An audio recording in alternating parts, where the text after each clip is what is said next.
तमिलनाडु के मुख्यमंत्री MK. Stalin ने राज्य बजट में भारतीय रुपये के प्रतीक को तमिल अक्षर से बदलने पर जवाब दिया है।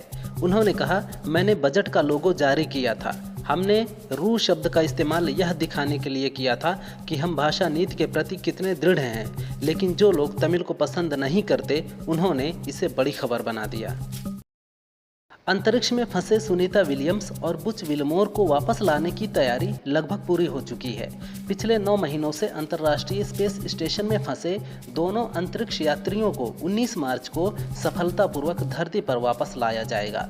नासा ने बताया कि फ्लोरिडा तट पर अंतरिक्ष यात्रियों को लेकर यान मंगलवार शाम लगभग 5:57 और भारतीय समयानुसार 19 मार्च बुधवार तड़के 3:27 पर आएगा।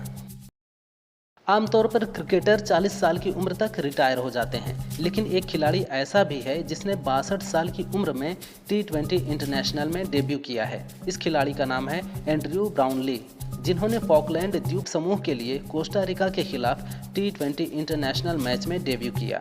उन्होंने इस मैच के साथ ही तुर्की के उस्मान गोकेर का रिकॉर्ड तोड़ा, जिन्होंने 59 साल की उम्र में 2019 में रोमानिया के खिलाफ डेब्यू किया था। बसपा चीफ मायावती ने प्रेस कॉन्फ्रेंस में कहा कि पार्टी को कमजोर करने के लिए विरोधी तरह तरह के हथकंडे अपना रहे हैं। पार्टी को खत्म करने की साजिश रची जा रही है।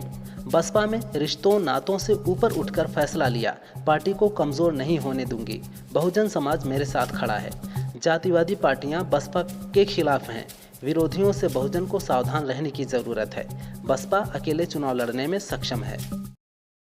सहारनपुर में सीएम योगी ने कहा कि पिछली सरकारों ने कुछ नहीं किया। जब प्रदेश का मुखिया 12 बजे सोकर उठेगा तब तो हो गया, तैयार होने में 2 बज जाएंगे। इंटरव्यू, पिकनिक और मित्र मंडली के साथ समय बीत जाएगा।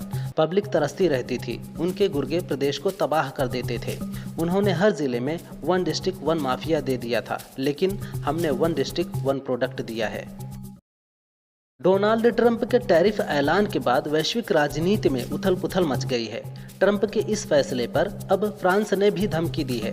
फ्रांस के नेता राफेल ग्लुक्समैन ने ट्रंप की आलोचना करते हुए कहा कि मैं उन अमेरिकियों से कहना चाहूँगा जो वैज्ञानिकों को काम से निकाल रहे हैं, अत्याचारियों का साथ दे रहे हैं, उन्हें अब फ्रांस द्वारा 1886 में तोहफे में दिया गया स्टैच्यू ऑफ लिबर्टी को वापस कर देना चाहिए। हिमाचल प्रदेश विधानसभा के बजट भाषण में सीएम सुखविंदर सिंह सुक्खू ने कहा कि कुछ लोग बैंक का लोन नहीं चुका पा रहे थे, इसीलिए सरकार ने किसानों का लोन माफ करने का फैसला लिया है। इसके अलावा 3 लाख रुपए तक के लोन चुकाने के लिए 1 टाइम सेटलमेंट पॉलिसी लाएंगे। मूलधन पर लगने वाले ब्याज का 50% खर्च सरकार वहन करेगी। इसके लिए सरकार एग्रीकल्चर लोन स्कीम लाएगी। नोंगफू स्प्रिंग के फाउंडर झोंग शानशान चीन के सबसे अमीर शख्स हैं।